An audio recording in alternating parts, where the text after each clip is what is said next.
Hi, my name is Gator Hillard, and I'm here on behalf of Expert Village to talk today about making bread pudding with a bourbon sauce. All right, we're going to finish breaking up these yolks. Looks like it's almost there.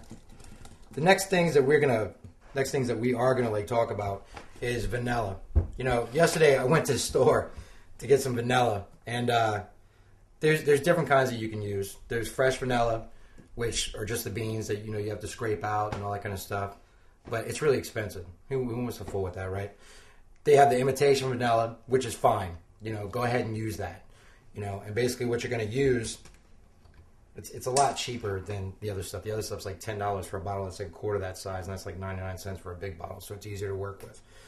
And basically what you want to use is 1 teaspoon of it. This is pretty strong stuff. Just dump that in. Make sure you get off the majority of it.